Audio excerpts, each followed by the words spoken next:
Hey guys, hope you're having a good day today. I am so far. I mean, that could change in any second, but I don't anticipate it will.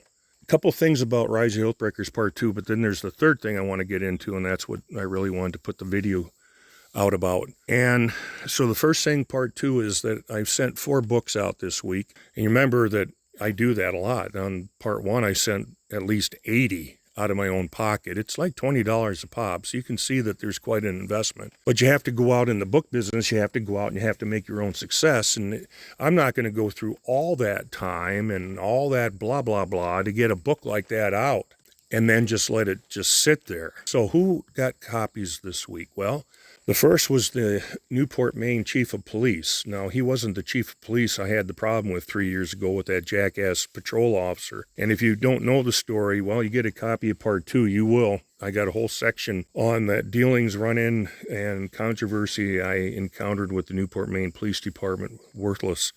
But see, because of their worthlessness, they're the ones who acted as the incentive for me to write the second Oathbreakers book, Part 2, and then subtitle it America's Crisis of Competency in Law Enforcement.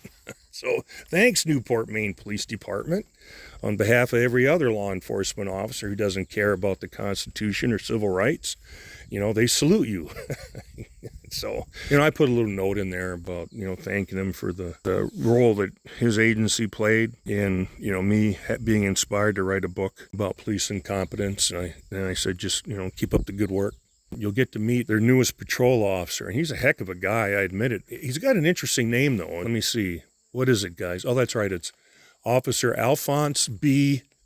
Woodenhead. Alphonse B. Woodenhead. Officer Woodenhead's a good guy. I think he's pretty harmless. There's a good chance he's going to be extremely incompetent, but that only means he'll fit in real well with the Newport, Maine Police Department. Who else got copies? Amy Goodman of Democracy Now!, Daniel Zwick. He's the fellow who has the channel called Heavy Duty Country. Huge Second Amendment guy. And the fourth one is Mr. Joe Rogan. Well, some people would say, he's got millions of subscribers. Exactly. Of course I sent him to people like Joe Rogan. $20 a throw, but doesn't matter. I mean, it doesn't do any good if it's not being read, if it's not getting out there where at least people have an opportunity to see it, let alone pick it up and, breeze their way through it and go, maybe this is something I'd like to read. So the second thing that I want to talk about Part 2 is I haven't seen a single review show up on Amazon yet, despite the fact it's been out for a month and a half. And I don't know what the initial sales reports are, but I'm guessing that they're going to be pretty good. But I haven't seen any reviews show up. And I was just wondering, for those of you who have purchased a copy, because, you have to be a verified customer in order to leave a review. Let me know what happened. Did you get any messages? Was it an error? Did it just not upload? I mean, I don't know. But there should be some reviews by now. And the reason I bring it up is because, I want to know how people are receiving the book. I want to know what it was about the book specifically that they found helpful. See, reviews are like the thumbs up likes on a YouTube video. You have to have reviews, just take my word for it. But I haven't seen any, and I'm going, something doesn't seem right.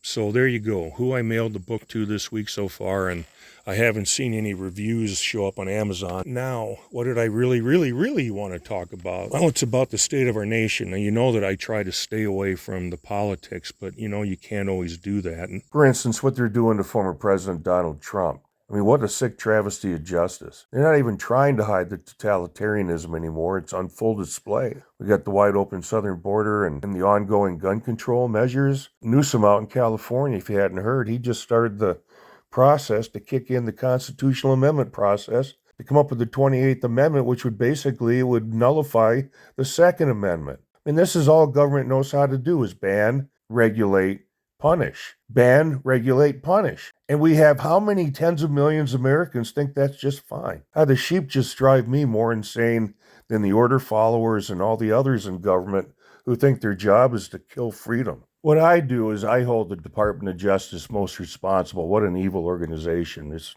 the worst of the worst. And they got all those little umbrella agencies, the FBI and ATF and, Department of Homeland Security. Does any of those sound reassuring to you? Well, the point is that I send periodic messages to the Department of Justice in particular, and We can't get complacent. We can't let these people think that they've silenced us. They have the sheep other than the bah, but not us, guys. Just let them know that we're thinking about them and that we're paying attention and we don't appreciate what they're doing. So here is the most recent message I sent. This is just a quick example, but I want to show you here in a little bit how this pays off, okay? So here we have the actual form. I'm not worried about identifying myself. I have to anyway, and they know who we are. So here's my latest message. First, your so-called value statement is a joke. I always get that in there. Second, why are you allowing police from across the country to violate the rights of innocent persons, regardless if they're a passenger in a conveyance or a pedestrian on the sidewalk, by demanding ID when, in fact, the person is not suspected of committing a crime? The police are ruining lives because of your negligence. The government enacts identification laws only to send out their armed goons to enforce those laws without ensuring the officers know the laws they have been tasked to enforce. Third, what you're doing to the rule of law is nothing less than treasonous behavior. I hope you're proud of the role you're playing in destroying America. I hope you're proud of the legacy you're passing along to future generations of Americans. I hope that the system of justice you're helping to corrupt ensnares a family member. What will you say then? I know you don't care, but we the people do. And when I submitted or tried to, this is the message I got: page unavailable. Which means what? It means that the citizens are overwhelming the system. Which means we are not happy with them and that we are paying attention. I hope they are